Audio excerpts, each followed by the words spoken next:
Hey guys, Brian delivers you the goods here. I'm returning to you for a album review, and this is for the new, well, not the new, the Crossfade self-titled album review to start my Tuesday album reviews. So this was the surprise I was coming to you guys at. So I'm gonna discuss what I listened to and let you know my thoughts on this album review. This album. So let's dive into this review. Now, sorry if I hesitated a little bit during the beginning of this to introduce the video. This is officially the first episode of the Tuesday album reviews. And yeah, let's get into this record. Now, I like the first 4 tracks on here: Starless, Cold, So Far Away, and Colors. Those are great tracks. They are really good tracks. At first, I wasn't crazy about Colors because it just felt cringy to listen to, and some of the chorus in it. But after coming back to it again, I'm just like, okay, I'm starting to love it now. I'm like, maybe another try will actually, it'll probably grow on me. And it has. The only ones that were my least favorites were Dead Trendsetter or Death Trendsetter, Dead Skin, and Disco. Those were not really that good. They weren't bad, but they weren't the best. I wish they were the best, but there's always going to be tracks on here, on albums, that will do good, and then some that will not do good. But these 3 tracks were just not bad, but I wasn't too crazy about it. They were just my least favorites on this record. The Deep End was a really good track, and No Giving Up was another good track. And The Unknown was the final track on this record, and it's got a nice acoustic guitar riff in it, and it's really nice.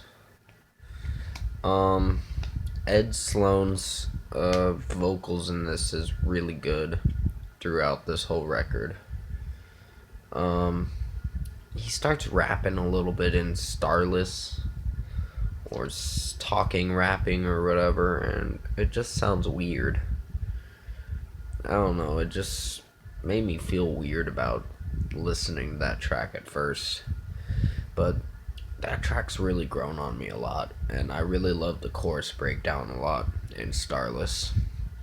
Cold is a relationship kind of song that has to do with a relationship ending, and it's not so bad.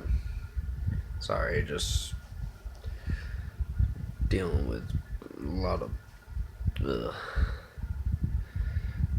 but yeah, this album was pretty good for what it was. Yeah, great guitar riffs in it. Well, the instruments in the record are great.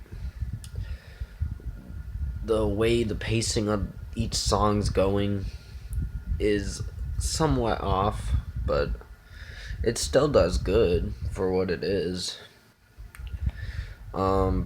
I did enjoy listening to Cold a lot. That's my favorite song on this album. So Far Away is another favorite that I liked. But the only ones, like I said, that were not my favorites were Death Trendsetter, Dead Skin, and Disco. They just felt off to me in some way. I don't know. It just didn't suit my interest, and I didn't find it to be great songs. But I like the So Far Away chorus breakdown. It's really great. that I've been changing, but you never see me now. It's really catchy. It's really great. That's all I can say about it, but sorry if I'm just repeating myself saying that it's really great. It really is. Um Disco just felt like a ordinary rock song that just felt bland and stale. It just didn't work in some way. It just felt off, that song. There was something about it that felt off. And something about the other two tracks I mentioned that weren't great that felt off. The Unknown is, like I said, a great track. I wasn't crazy about it first listen, but coming back to it again, I'm just like, okay, this isn't that bad. This is pretty good. But yeah, out of 10, I'm gonna give this record a 8.5 out of 10. This is a pretty good record. It's just there are a couple tracks on here that you need to worry about that kind of can make you a little, give you a little cringe vibes listening to Death Trendsetter, Dead Skin, and Disco. Those are the only three that I found, in my opinion, that weren't my favorites. But who knows? Maybe they'll grow on me if I listen to the album again. I don't know. But comment below. Let me know what you guys thought of the Crossfade album, the self-titled album, if you've heard it, with the song Cold in it. If you like this review, comment below and let me know your thoughts on it. Tap a like on this video if you liked it. Subscribe to my channel if you can to support the channel. I will be returning to you for the Stuber movie review tonight, and I'll also return to you this Friday for, I guess I'll review Iggy Azalea's new album, but I'm only going to stream it on YouTube when it comes out on Friday. If I decide to download it, I will, but I probably won't, because I'm not a huge fan of Iggy Azalea. And I'll also review Crown the Empire's new album, Sudden Sky, which I'm really excited to see how that turns out. But other than that, thank you for watching this review. I hope you enjoyed it, and I'll see you in my next video.